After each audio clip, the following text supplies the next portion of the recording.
ever approached you and said you have to promote Satanism? Somewhat, but I always deny that Really? because What was the conversation like? it was weird, bro. I didn't want to speak about it. I don't want them people to come for me. Hello, everybody. Welcome to episode 35 in the Mystery School podcast. We are diving deep into stars, saints, and slaves, and who will remain among them all. So, Xenox, start us off. I, I just go for it, man. Well, let me pull up that post you said. But yeah, so the uh the title, I guess, it's kind of cryptic, but essentially what we're going to be diving into here today is Hollywood, the music industry.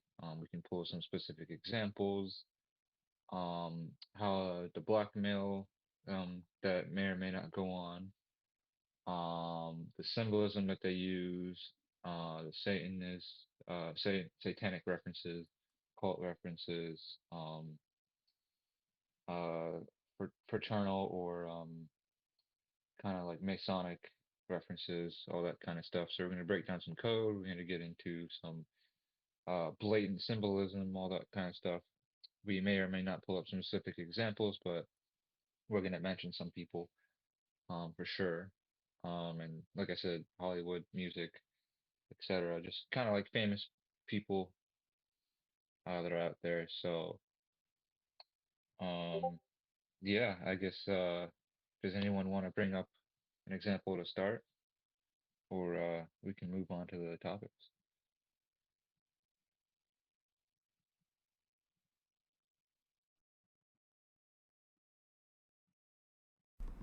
Andrea, do you want to go? And Your mic is unmuted.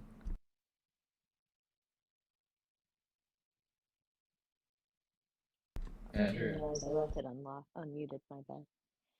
are you? Alrighty, so might as well start off with the questions. Whom are the people we consider the stars, saints, and slaves? So essentially, we could sit down and boil that to, who would essentially be the stars, the actors, the people we witness, who kind of put themselves in front of the spotlight. I mean, in a sense, this could be a good person, this could be a bad person, but at the end of the day, they are the person that is getting the light shined on them. So, who are the Ooh, saints? interjection, Swoop. Go for it. There's a reason that they call them stars, and it has to do with I forget it was either Greek or Roman symbolism, and they reference literal gods, and so they are like idols for us to worship, and that is one of the symbolisms behind why they're called stars. But yeah, go ahead. No, I mean, that's a great interjection. I appreciate it. Um,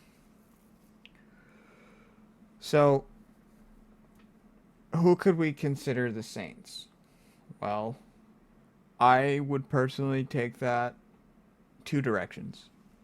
Considering what lens you would be looking at, you could be looking at a saint as somebody religious, somebody who, keeps to and focuses on the Bible, or you could look at it at the angle of, could the saints be the stars as handlers, the people running the show that don't get the spotlight, that don't even really, have any type of attention whatsoever. They're essentially, the people of goodwill for the stars. They're the people that directs them and guides them. They're their mentor.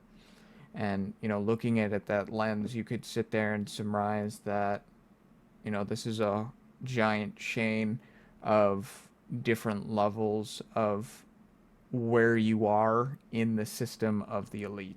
And I would say the stars are absolutely at the bottom of the totem pole, because you got to remember Yeah. they sign their lives away, They sign their identities away, their likeness. They sign literally every single essence of who they are to these corporations. And Yeah, and I just want to say, there might be some people out there that are good, that are, not everyone in Hollywood is bad. And so just like Scuba mentioned, there people may be famous, maybe not famous, maybe they're at the bottom of the totem pole, but they also, maybe there are people who are in the media sphere, in idolhood, but maybe they haven't signed their life away. There are some people who, uh, few and far between, that have made it. But yeah, go ahead, Scuba. and that. I agree with that point. And just kind of talking about, you know, who are the slaves? Well, we are. And even though that we say stars are at the bottom of the totem pole, of course the slaves are at the bottom of the totem pole. But is it worse knowing that you're at the bottom of the totem pole, or unknowingly notice that you're at the bottom of the totem pole?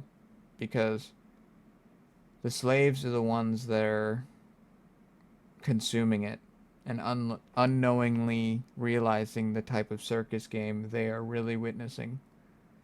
So, the big question to really come to terms with is what is worse, being a star and being controlled like a puppet by a puppet master, or being a slave and unknowingly consuming the junk they are giving you because it's all there is. It's the difference between being a house slave and a regular outside working slave. It's like, okay, yeah, you get to work inside the house. You're not in the blistering heat picking cotton, but you're probably going to get raped when you're in that house. So, like, what really is the better option of the two? And I would definitely allude to the stars because they're no more slaves than we are. They're just slaves of a different kind, and they get propped up. So I would consider them the house slaves. Yeah, I mean, look what happens. Here's a great example. Kanye West.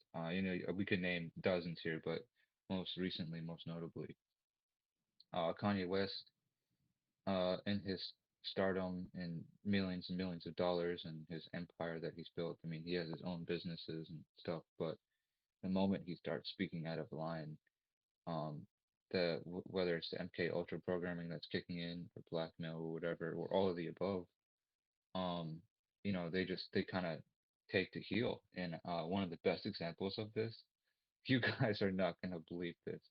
So Kim Kardashian, right? Scuba, tell me if you knew this. Guess who set up Kim Kardashian with Kanye West? Do you know this one, Andrew? Junk, I bet. I know it's someone, but I can't remember who. Junk. I'm gonna say BlackRock. Uh, close. Hillary Clinton. Oh, I shit you not. She is an intimate friend of the Kardashians, and she has known them before Kanye West and the Kardashians were together. So you're dealing with literal witches, and she was. I mean, that's one of the reasons they broke up, because she was, there's a lot of abuse and, um, what do you call it? Like, I guess not blackmail, but like, no. Anyway, what I'm saying is the relationship was toxic and probably very divisive, one can say. But yeah, she was his control point. And so that's just one example. And unfortunately, the MK Ultra programming is very strong. And you saw him make a lot of good points on Fox News, but then he also goes off and, uh, he might be saying very intelligent things, but he does it in kind of a ranting way and almost appears schizophrenic or bigoted. He might be touching upon, especially when he started talking about the Jews, he just started mentioning a whole bunch of Jews from the world, blah blah blah. And he might have a point about like the Khazarian mafia or certain things like that. But it was very unintelligent the way he did it. And yeah, it just seemed make him seem off the cuff.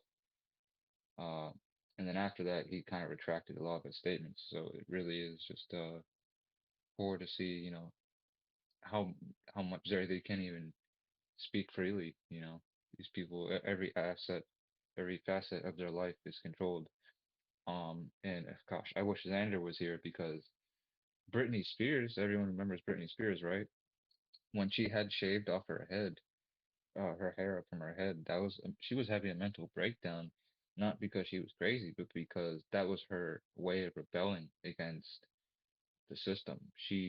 Every everything in her life was controlled from her kids to what she ate to everything, and so that was only thing she could do at that time to feel any kind of freedom, and so she just marched into some random haircut place and shaved her head bald. Um, but yeah, Andrea, I don't know if you want to add on to that or.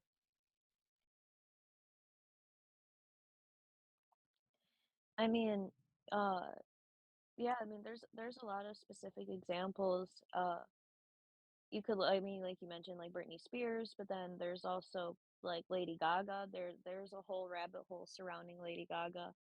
Um, of the Illuminati pop princesses, you can say, Lady Gaga was always my favorite, and she apparently got her start. I mean, she's pretty kind of famously from New York, and she got her start um out there, and apparently there was like this other girl that was murdered, was pushed out of a building, and she pretty much like stole her persona. and and like there's this whole I'm not doing the whole theory justice. I watched a video on it, read an article on it, and it goes wildly in depth about the way that Lady Gaga rose to fame. I think she actually got famous like through Akon or something like that. But in any case, like that there's interesting stories surrounding all of them. And another facet about Britney Spears that we always got to think about though is that she started out on Mickey Mouse, was that Mickey Mouse show or whatever that live show that they had in the 90s.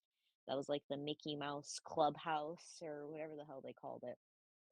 So she got her start through Disney. Um, but yeah, it's there's a lot of different ways that you can attack this angle because of how infiltrated Hollywood is, and just how many different aspects of life, or different interconnected aspects, like being connected into like just direct connections into politics. Like there's even, you could even go down rabbit holes about like actors watching, oh god, what was that famous picture? It was like Matt Damon and some other actor watching a movie with Bill Clinton in the White House. You know what I'm talking about? No, I can't remember. I know one of them was Matt Damon. I can't remember who the other actor was, but they were in some kind of like American military drama, pretty much like an American propaganda fluff piece of a movie. Back when Clinton was president, and there was like this like famous photo of them like watching the movie from the White House, like that's just how buddy these kinds of like weird interconnected connections are, because then there's that whole aspect of how many people in Hollywood have parents, or have parents that work for the CIA or work for the CIA themselves. And so, oh, it's a rabbit hole full of rabbit holes. And I want to say this is a typo, but why would stars receive such a title, and what does that entail, and how are the handlers involved? So, when a star is received that type of title, that means that they have a talent that is able to outshine everybody else in the room, and it will make the guys that are controlling the person a lot of fucking money, and it will get a lot of attention. So they receive such a title because they are able to grasp people's attention better than just regular people. How do the handlers get involved? Well, I would say the handlers are most involved to keep the programming in check, to keep the MK Ultra mind illusion, multiple individual personalities in check, with the constant just ushering someone away, tapping somebody on the shoulder, and just completely watching them zone out and act like they aren't even there, and they're just like resetting their brain. Or you have, people that have very similar faces that are around celebrities always at big events. They're always just kind of nudging them in a certain direction. Hey, go here, go there, this, go here. And you could pass that off as, their friends and, just their agents. But at the end of the day, they are still being directed into a specific way, in a specific mannerism. And the perfect example of it is Britney Spears. Another perfect example of it is Ariana Grande. Like these personalities just are able to be so molded like a doll, and it's very interesting. And you know the the absolute quintessential person we can sit down and look at, who just rose out of complete nowhere and you know, had the number one song, I'd say, for months straight. And she just rose to fame because of a TikTok video, a 30-second TikTok video. It's absolutely mind blowing how they're able to just pluck these people out of nowhere and turn them into stars. Junk, do you have anything you want to say about all this, or at least this part of the conversation? You've been kind of quiet. Yeah, I'm just getting settled into place. Yeah, it's interesting. I mean, there's a lot of masks being worn and a lot of, shall we say, stage hooks in the peripherals of the collective consciousness, where you have players and consumers. And I like to take that dynamic too, because there's an interesting aspect where you have people who are seated into power, something like Xenox mentioned, like Britney Spears, for example, where they're corporate, style dolls that are put up for the masses. And then there's influencers now, which is another thing that I think we should talk about, because in this media age where everybody has a cell phone, everybody has the potential to reach thousands, if not millions, of peoples in a community that's ever growing. You have certain people that would have never reached star status, having given the time of the in the 90s up into the 2000s. But now that we're in 2023 and we have Instagram models with hundreds of millions of followers, which is kind of crazy to even think about. um, it makes you wonder too, who are their handlers, who do they answer to? And sometimes it's ambiguous, because there's just a ideal lifestyle that you might see on your feed or in the content spread, and you might say, okay, well, they're traveling all these places, how do they have money to do that? And the quick answer might be sponsors, but is it really that easy to consolidate? Sometimes it's not. So I kind of wanted to take that aspect too, because it's another perspective that I think is also worth looking into. And Yeah, yeah. Thinking of that, like all the TikTok and Instagram stuff and how that's like kind of like the new generation of the idols now, but instead of idolizing specific people, they've turned lifestyles and um that kind of vibe into what people idolize. Um, in regard, I would say, how do they do it? I think it's a lot of what gets promoted and like kind of like the algorithm. I mean, yeah, they have sponsors and stuff too. That has a big deal to do with it, but they're making revenue from the apps as well.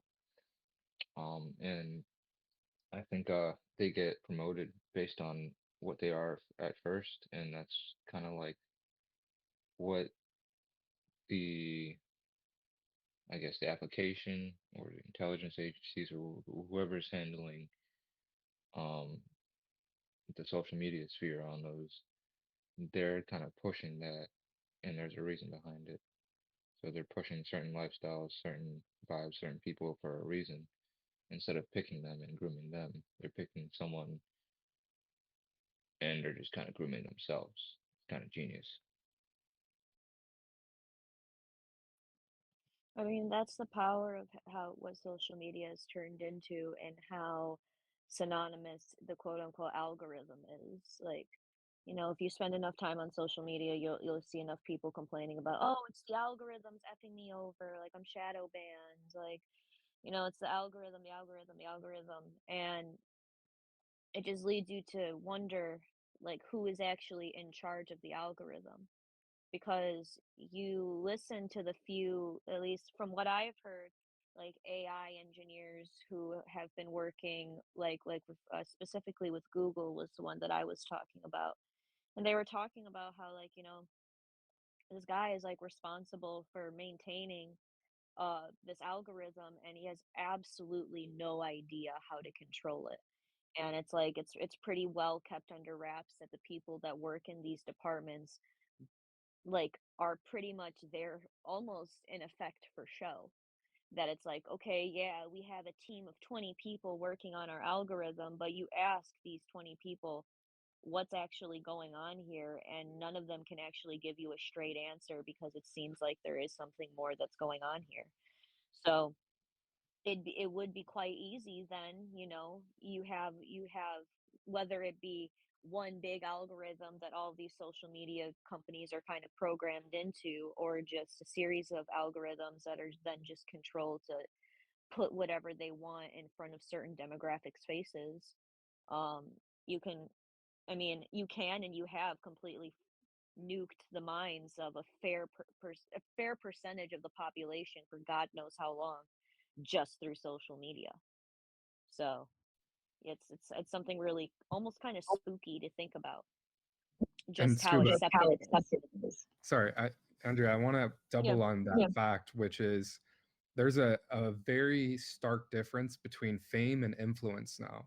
That's a huge one. It's one is to be notariable, like Will Smith. It's like, okay, everybody knows Will Smith, but is Will Smith gonna help you buy a certain brand of toothpaste, or is he gonna help you consume a certain product? No, it's the TikTok, Instagram influencers that are actively helping and fueling consumerism, which is kind of crazy to think about. Like the entire market is dependent on XYZ, how many people tune into a certain thing or how many likes something gets now. It's like for the older generations, yeah, we go to Amazon and we see 4 stars and we're like, yep, that's good to go. But now you have to have, and this is something that I've just observed, ambiguously on TikTok, which is if it has, 50,000 plus, chances are there's like a good way to actually mathematically represent this, but there's a good chance that that person is going to click on the link for purchase. And it starts to get into the concept of, who are the buyers and who are the sellers. And then you start trickling back up. And I mean, that's a whole nother scheme, a pyramid scheme where you can kind of get into who's the actual bankrollers and all of this. But I do believe that, just to conclude this note, because I know we're moving on, that social media influence, you have certain personalities that get to a certain degree and there's only one way up. And this is something I know we could save an entire conversation for, but I just watched a video on it. It's called yachting. Maybe Andrea knows what this is, but it's basically women who showcase themselves on social to get hired and brought onto these mega yachts to be like the arm girl of these millionaires and billionaires, some of which are employees of BlackRock. And it's just like it just fuels the sex trade and all these kind of things. So it's so much more nefarious than people believe. It's not somebody with just 5 million followers. There's a whole string of events and algorithms that bring them to that degree and keep them notariable. So I just want to finish my point there. Yeah, and both of you made a great point with the algorithm. Um, with its complexity and stuff. I think Elon Musk says he doesn't even fully understand Twitter's algorithm. All right. Been sitting here trying to speak for a second here.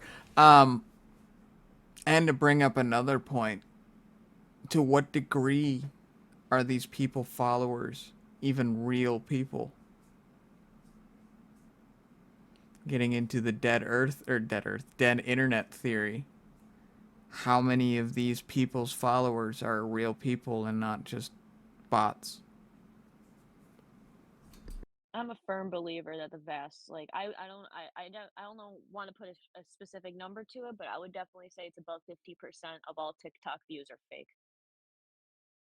Because how easy would it be to fake a number on a fucking screen? Like, you see these people, it's like, oh, they have 70 million likes on TikTok. It has 2 billion views. Like, I think that's, or some, I can't remember what the most viewed TikTok. I think it might be in the hundreds of millions of views at this point. Um, but like, yeah, I mean, it's a Chinese run app. The Chinese are known for nothing less than faking numbers through and through, from their GDP to their COVID deaths. Like, so like, why wouldn't they fake the numbers to then boost the egos of impressionable youth in the West? Be like, oh yeah, let's get them distracted by TikTok clout that isn't even real, because they're not even being watched by actual people. They're just seeing their numbers on their videos go up. So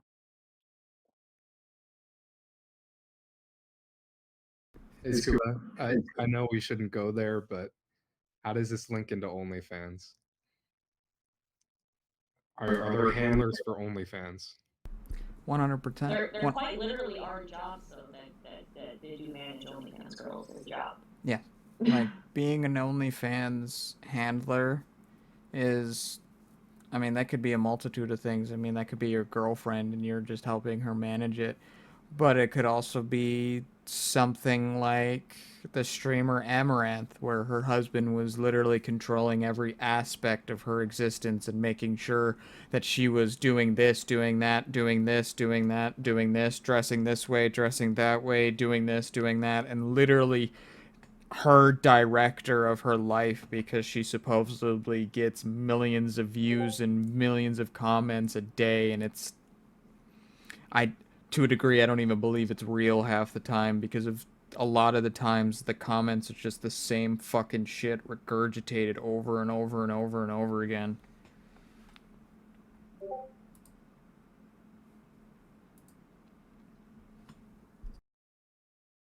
Yeah, it does seem like there's some AI force behind it, little body. Um, and there's a lot of influencers who are also OnlyFans. And off topic, you got to ask what does this do to society? Um, when everyone starts having an OnlyFans and making all their money from selling their body. Whether that, we can get into moral discussions, but just wanted to throw that out there. Uh, To maybe take, we no, could. hold on, to take that a step further, these girls, they're fucking stupid. They're very stupid. They think that just because they sit there and write a copyright claim in their description, that they think that their shit isn't going to get leaked. The internet is so much smarter than they can possibly imagine. And the thing is that once you do that and you make that commitment, and you know, if you're in a relationship and you guys do it, hey, that is what you decided as a couple. But if you're just a girl and you're an adult and you just become an adult and you make this decision, just know that it's a decision that you are making for the rest of your life. Even though that you can sit there and say that you'll delete it, nothing is ever deleted on the internet. I'm going to repeat that. Nothing is ever deleted on the internet. There is such a thing as thumb drives. All someone has to do is copy, paste in the thumb drive, and it's theirs forever. How much longer do we have until you can get a couple face photos off of a girl on Instagram and then get as much AI porn as you want out of her, and Oh, thus they can making already your do own that. OnlyFans useless? No, I'm saying they can, but like, oh, okay, imagine that now. Okay, now imagine this 5 years from now and the availability of the software. because I know the software exists, but I can't name you a popular version of it. We don't know if that's going to be the case 5 years from now, of like a version of this software that allows you to make AI porn go viral and see what you see. It make it's like, okay, yeah, you see these girls wasting their lives away on, like, wasting a lot of their sexual and relationship potential on OnlyFans, and ruining a potential aspect of their life. Um, but then you get to a point where it's like, okay, this girl has had an OnlyFans. Okay. Oh, did I? Prove it. Oh, those images? Those are AI porn. So it's like that whole argument of just like, oh, how it's gonna have such detrimental effects. It's just like, is it though? I mean, yes, it's going to be on an interpersonal relationship basis. There might be problems, whatever. But on a mass scale, once you start getting into that kind of AI territory, it's something I've been pondering. Like, is are girls, making these OnlyFans now actually going to be such losers in the end, in the way that a lot of, red pill arguments make it out to be? Wait. I want to Well, some round this people, off. Xenox, Mm. trust me, we got to get back to this conversation. I have a point. I have a point that actually brings it back, which is let's study the characteristics of what's at play. And if we're talking mainly about what the influence is, it's about dominion. It's about having status, idolization, a higher level of worthiness than others. And that does get into Satanism too.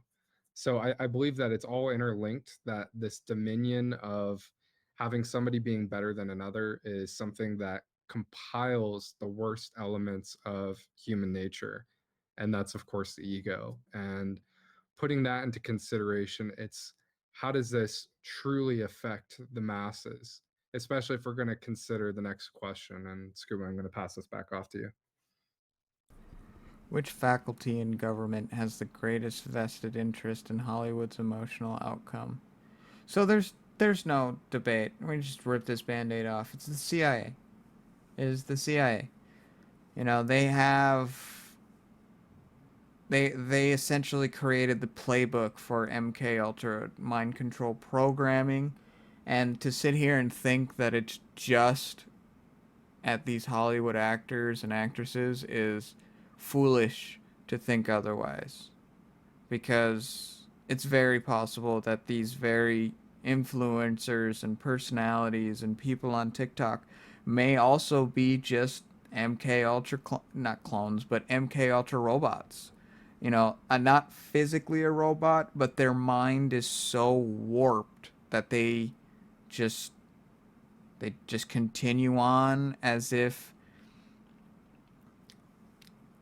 I don't want to how do I say this? They don't they continue on as if life is normal, but they're directed in a way that is not rudimentary. So when we earlier talked about handlers, take that and crank it to 1,000 with, one day kidnapping you for a week, quote unquote, saying you're in rehab or you're on vacation, but really you're in a medical facility getting drugged for weeks, trapped in a chair, and your mind is being completely and utterly fucked with from the inside out. And it's not anything to joke about. It's very disgusting on what some of these people do to the stars and what they do to their minds when they quote unquote go to rehab. It's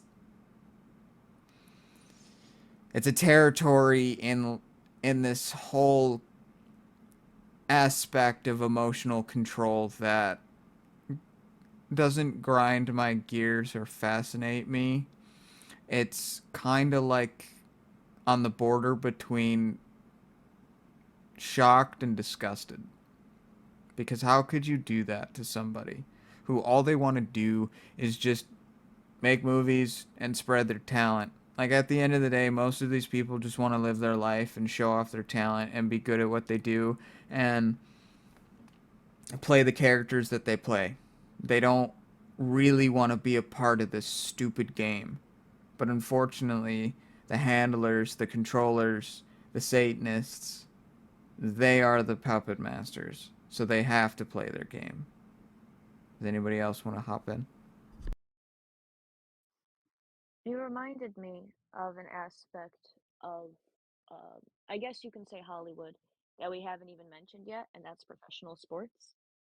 Um, because something that I have come across on the old Twitters, um, was videos from ex NFL players talking about the scripts they would get handed at the start of the season. And I mean scripts where it's like, okay, in game one, you are going to, in the third quarter, you are going to get a injury and you're going to be out for the next 3 games. And then in the game that you come back, the team's gonna lose, but you're gonna make a really cool touchdown.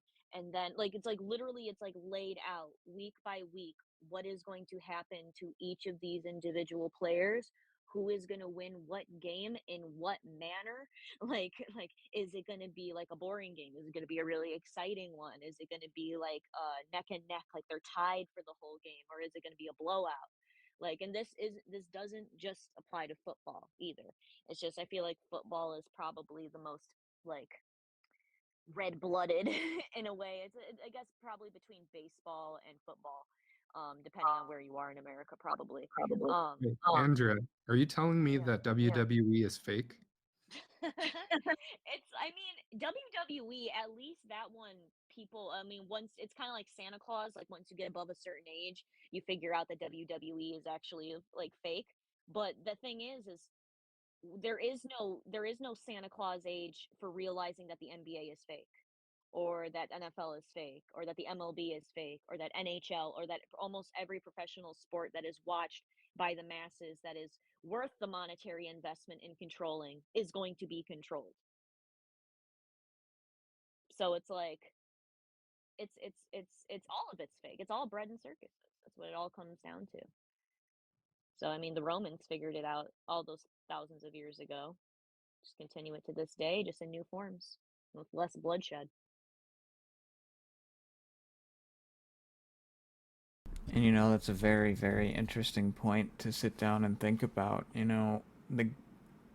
The idea that football, baseball, hockey, all of the major sports are rigged is not an old theory. It's not an old idea. But it really, when you're confronted with that truth that you've been pondering and hearing about for so long, and people have tried to say this and say that, and you finally get some clarification, you finally get some recognition, and you're just like, wow, my whole life is a lie. And I don't want to say that that's a bad thing. The truth will set you free. It's just for those people that don't know any other life, it's shocking. It's mind bending. It, excuse me, shakes you to the core and really makes you question why would they do this? And it's very simple. It's easy, and they make a lot of money. So, how has the situation improved or worsened since the start of the pandemic, and why is this so? So, me personally, I would say that it's somewhere in the middle, because for the first time ever in the history of these clowns, these puppets, um, a lot of them started showing their true colors when the pandemic and staying inside a lot really started to take hold. And, things were coming out. Things were, you know, live streams, different stories that were just weird. Just weird. Anybody else want to pop in?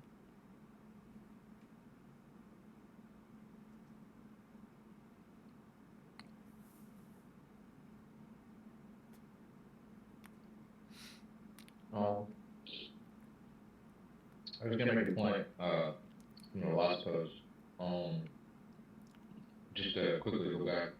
You don't have to go into it, but I mean, the CIA hires Hollywood people all the time to train their people in acting skills and social skills and in makeup. So they have a direct influence that goes both ways. It's a very good point. So, as far as has the situation improved or worsened? Problem is that we're still in the thick of everything. I mean, we're in the midst of a pandemic too. So, we'll see how this one goes. But I would like to. Oh goodness, I'm sorry. I would like to think that the world is getting better. Oh my goodness gracious! I could have wanted an apple juice instead. Scuba, I'm gonna say this because we have to take in consideration that the pandemic like set people at home, and that gave them a lot of free time to think, more so than they've probably ever had in their entire lives, because it's been constant work, school, motion, right? So when you finally get down to think, all of a sudden self-awareness starts to brew, and you become aware that, oh, as you said, all these examples, this wasn't always the case. This is different.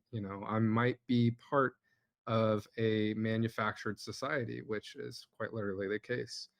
So in that regard of more people coming online per se mentally about who they are and what they're doing here in this world is a positive, but it's also seeded a negative as well, which is streaming and constant consumption of content, because I'm seeing a lot of these things pump out uh, fear tactics, lots of breeding of different ideas that go against natural order. And when you consider that aspect too, whoever remained in that pocket of consumption, as far as like daily watching and listening of the news, etc., then they went full force into that, versus the people who actually decided to stop, pick up a book, go into nature, check things out for themselves online on forums such as these, and actually discover the truth. So it's almost a 50-50 split. It's hard to take a rough, constant of where everything is right now, because there's still so much haze, smoke and mirrors going on. But I'd say if we had to take anything from the pandemic, it was a positive, because we got more people on our team. That's what I'm going to say. Oh, that was a very beautiful point that I didn't even think of. I appreciate you shedding some light on that, because you're right. It is very important that we have more people in the camp and understand that the situation is a little bit more dire than it may seem. All right. This is something I've been waiting to talk about. So, is the current Writers Guild strike affecting these individuals and their efforts, and is it a good thing? Yes, yes, and yes. And the reason why I say that is because, for one, these shitty writers that have been writing shows, movies, video games, they gotta take a hike now. They gotta do something to work, or they can go out and strike. But it also makes these companies look at what has come out and look at how much money they have lost and do better. Because at the end of the day, outside of what the nefarious things the Satanists are doing, boots on the ground, the people that are making these movies, the people that are, doing the animation, writing the physical pages for the scripts, they're out of jobs right now. They can't do anything. They can't do what they've been paid to do. And yeah, they may have a bunch of money stored over, but with the way the economy's now, that's going to go by real fast.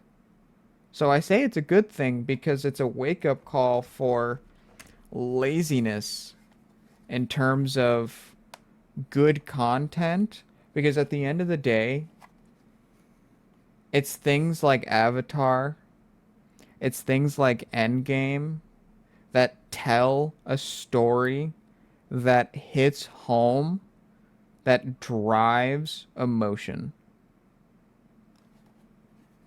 And it's no coincidence that Disney it has basically owns the top 3 movies in the world.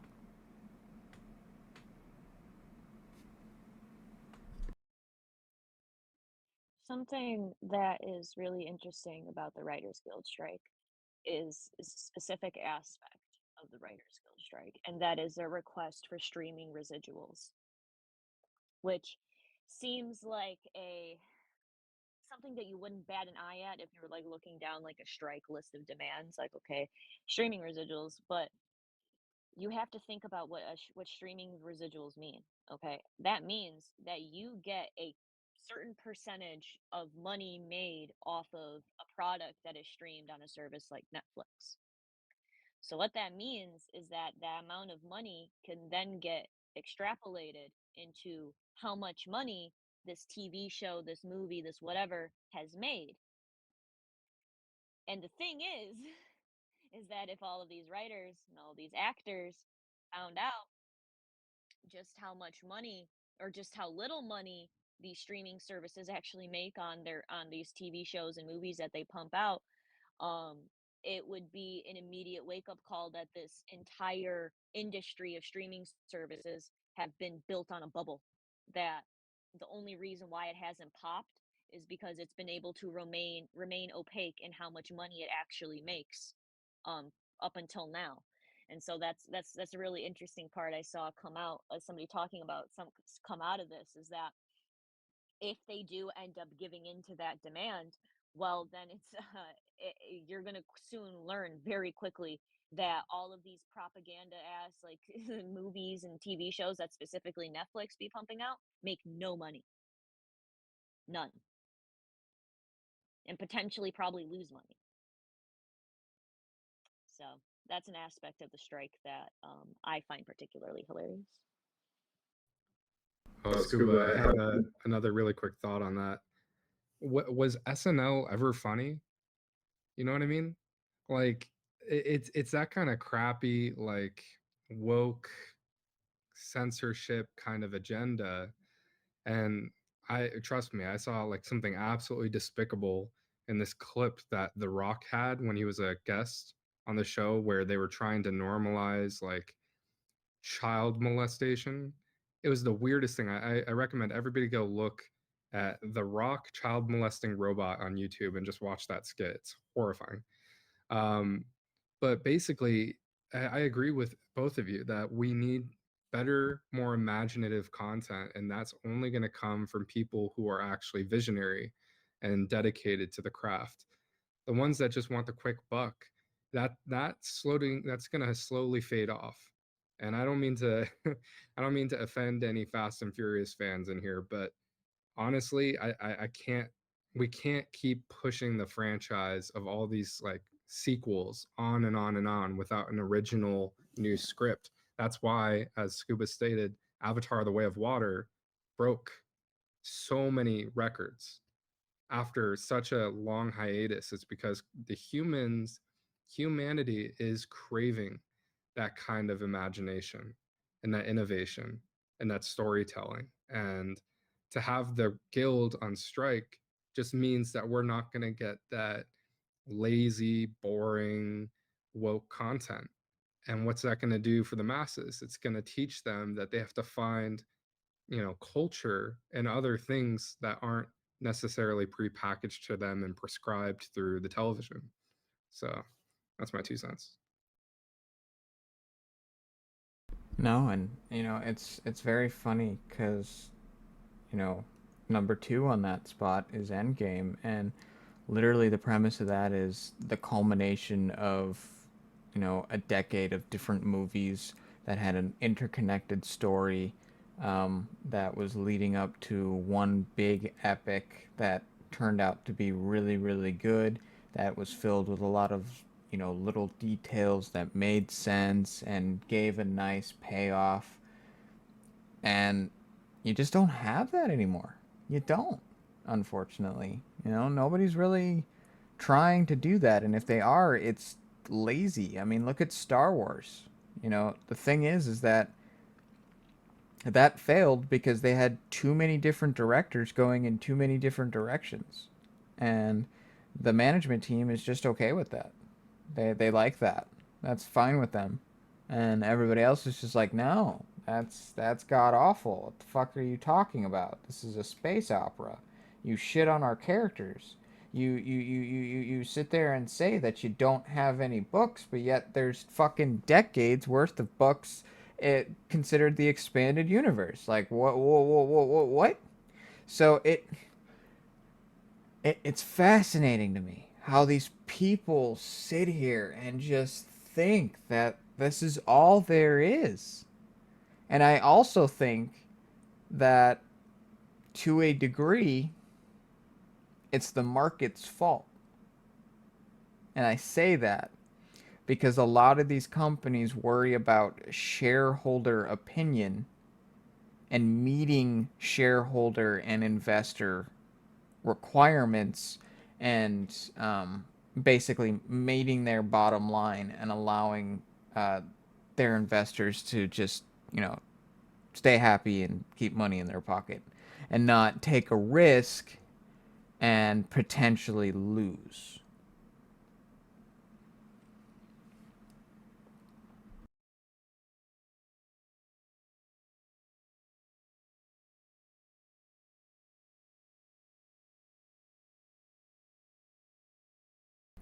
Alrighty, guys, let's take a big deep breath for this one. We're gonna need it. Ready?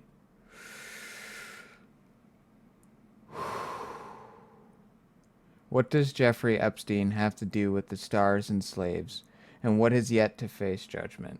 I'm just gonna rip this band-aid off.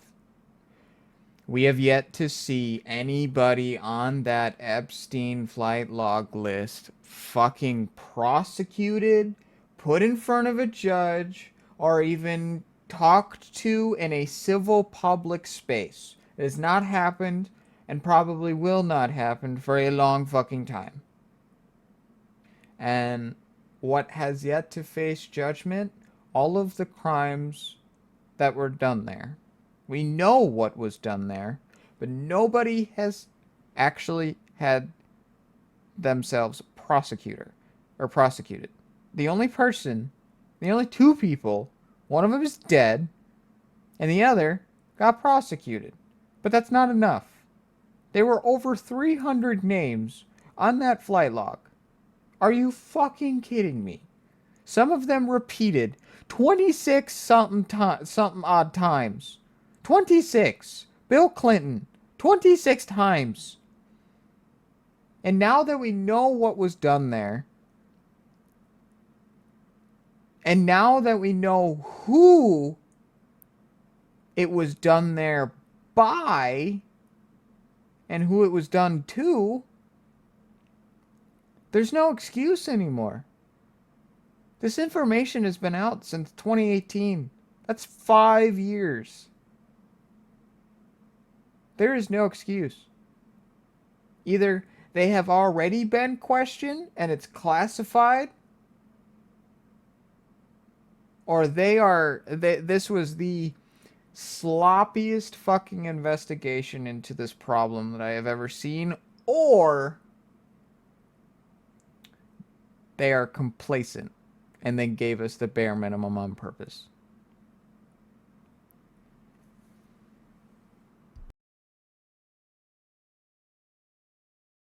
I'd say it's the latter, only because, let's take Tom Hanks. I know he was on the list. There's a bunch of other ones, prominent names that keep, as we said, Hollywood going, keep the machine running. And if one of them were to topple, it'd be a house of cards. So maybe for that reason alone, the deception is to suppress and censor and evade interest, because the public is so shallow minded as far as the mainstream collective consciousness, and they lose attention very quickly. All you have to do is wave a shiny thing in front of their face and say, "Look at this." And they do. And so there's just a constant need for gaining that spotlight. And we haven't heard anything, at least on my end, I haven't heard anything about Ghislaine at all. Ever since like the court pictures that were drawn, we didn't even get an actual picture. We just got a drawing. So it makes you wonder, it's like, are these people going to be prosecuted? Have they been? Or is it something more, aligned with a plan? And I'll let you get into that as well. I mean, we've talked about the plan off and on here at the podcast. For anybody who doesn't know and is just coming to their awakening process, the plan is the ever evolving situation that we are living in, to where we have the war between the people that want to get the truth out and want us to live a peaceful, happy, loving life, and then you have the people that want us slaves, bottom feeders, and eventually annihilate us while they scrap up what's left and build anew.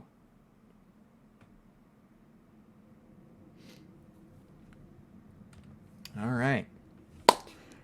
After the fire, after it's all done and said, who is to rise from the ashes, and is there an underlying agenda that has yet to manifest? So that leads into the plan. That leads into basically when the House of Cards falls. Because we can sit here and speculate all day which way up and down, but one day, one motherfucking day down the line before 2027, I feel it in my bones, I know it in my gut, that something is going to give, and it's going to spread like absolute wildfire.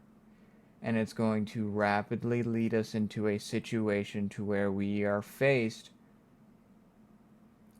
with actual communication with extraterrestrials, because it gets, I mean, at that point, when you're talking about what was really done on those islands, you might as well talk about who are those handlers and who are they sacrificing them for, where the children were being taken, who the children were being taken to, how the children were being treated. This, just all of the above eventually leads to reptilian extraterrestrial aliens, and then you talk about, the underlying war between Palladians and other races within the universe. It all leads to one place. And at the end of the day, the underlying agenda is to wake us up, is to get us to a point to where we can consciously say, without fighting, without arguing, without looking at each other with such a stink eye, and just agreeing on one simple fact.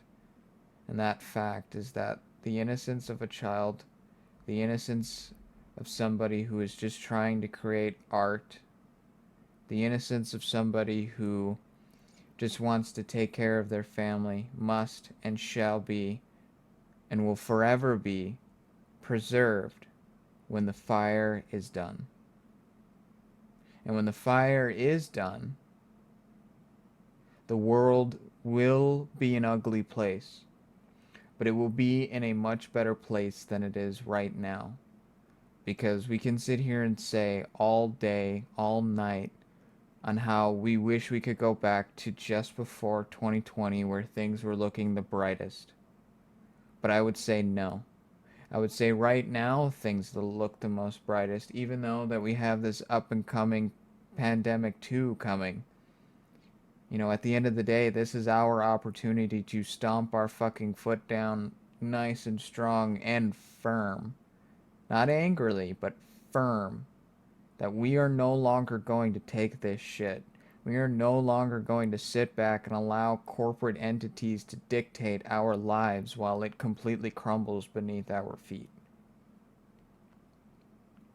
People are not stupid. People are not dumb. The internet is awake. The world is awake.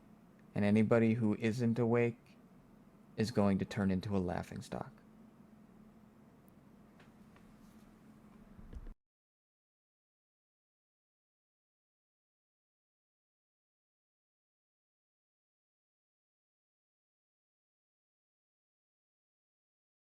Anybody? That was crickets there. Goodness. Did I leave you guys speechless? Holy crap. Yeah. Well, gosh, I don't even know where to go with that. With that question. Um, yeah, no, I think you hit it pretty good. I mean, it really sucks. I mean, we're not even close to the fire yet. I mean, to sit here and even say that we're in the fire is no. We're not even close. We are not even close. We're in the point to where the oven is hot. We're hot right now, but we're not on fire. We're not on fire. No. No. The moment we're on fire, I won't need to tell you. You will already know it. Because it won't be chaos in the streets. It won't be chaos in your homes or with your families. It will be chaos on the TV. And that's when you know that's when you know shit has hit the fan.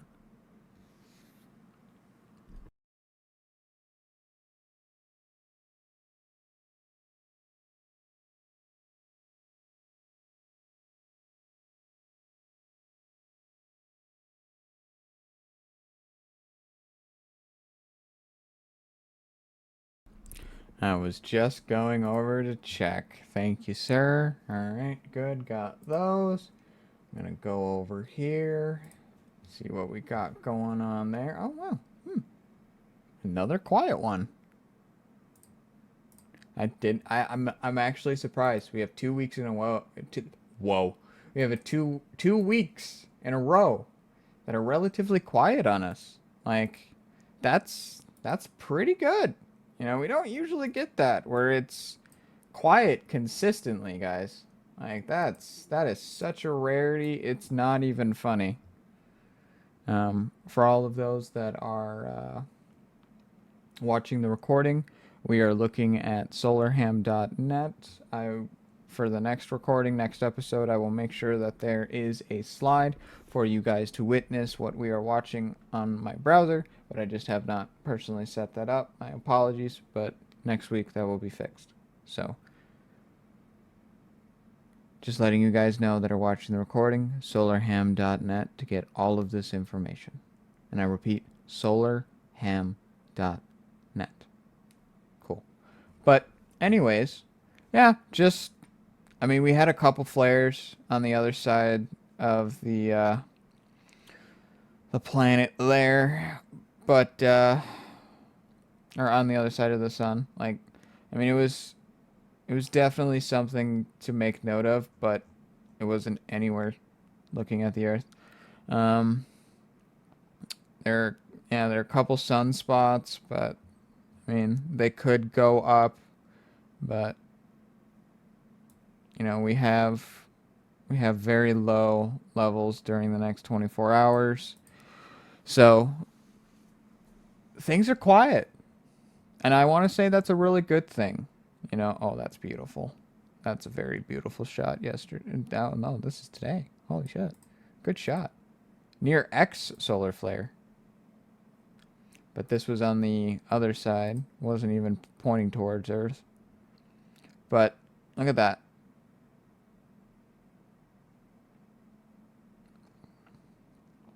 The sun is doing stuff. But it's not doing stuff to us right now. And that is telling. That is very telling for what is to come. We're kind of in the peaceful period. We're currently in a retrograde. So I feel like the world and the sun and the universe is kind of just letting us sit with where we're at right now before shit starts popping off again. So really, really take a moment in this day, take a moment in this week, and just be thankful what you have, be thankful for what you are, and just know that you're going to wake up one day and the world is going to be so different. Whether that be bad, whether that be good, but the world is going to be different. And it is our hope here in the mystery school that it's a good thing. Because as we continuously show you, as we continuously try to tell you, the world, the universe, and everything we sit here and pay attention to and witness and talk about and experience, at the end of the day, it all leads to one culminating moment in your life, in my life, in anybody's life. And that is the moment you discover that we on planet Earth, sorry, I know I'm making this very long, but I'm doing something. That we on planet Earth are not alone. We are not alone. God damn it. Whether that be very smart, intelligent human beings or a mixture of both. Aliens and very intelligent human beings. But once again, we have a pill-shaped extraterrestrial craft. I wouldn't say that's a shigar unless it's really, really, really, really, really, really, really, really, really far away. But I want to say that's a pill-shaped UFO. And that was taken another one today at oh wow, this was at 8:30. What is that? EST or CST? Jump. I'm not quite sure, actually. It might be GMT. Okay, because, damn, that was today. Goodness. They're doing their rounds, I guess. Another one today. Holy crap. Look at that. Got one over here, very edge of the lens. You got one right there. And then I want to say that's a disc shape. But that could just be debris. Like all of this out here could very well just be stars and debris. But that's weird. And that's weird.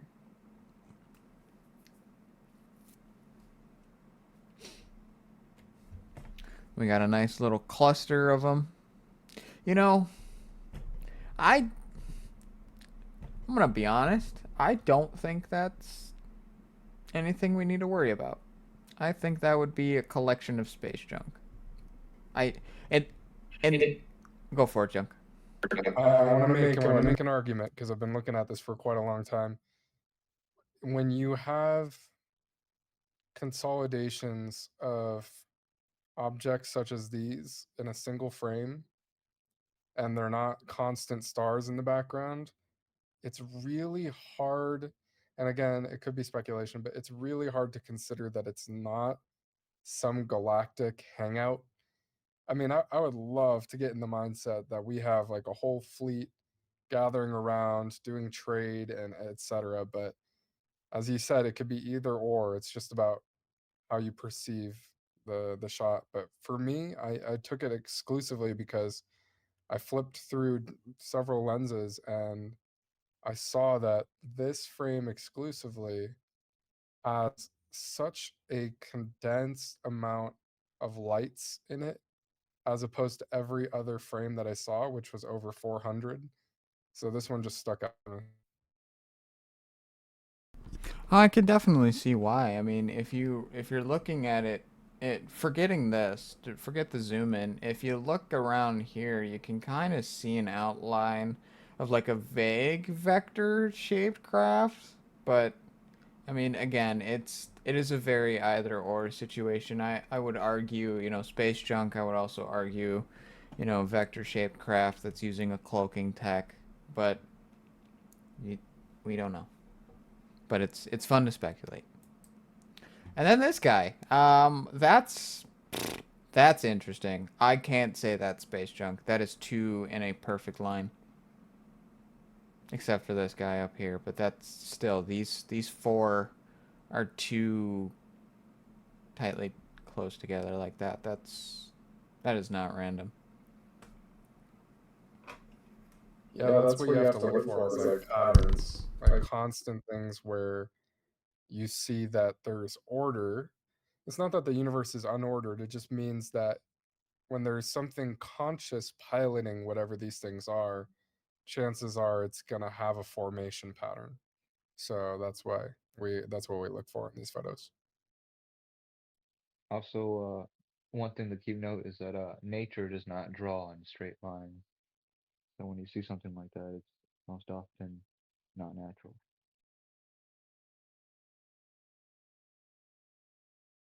All right. Well, that's all I wrote for this evening. Anybody else have anything to say before we kick off? Junk, do you have one more photo to send me, or you want to take a break on talking about that? I just want to say one final thought really quick. Jeffrey Epstein didn't kill himself. All right, I'm good. I got it out of my system. And Mercury is no longer in retrograde. Just letting you know. Oh, as of when, Andrea? I want to say a few days ago. Oh, Even better. Okay. I'm glad to be wrong in that statement because I like not being in retrograde. yeah. Yeah. Everybody, have a wonderful rest of your night. Have a wonderful rest of your week. Stay cool. Stay smart. Stay grounded. Don't allow the system to control you. Stand firm against pandemic 2. And just know that very, very soon the world is going to get very, very interesting. But as always, keep on seeking and you will end up finding that. Have a wonderful night, guys. See you soon.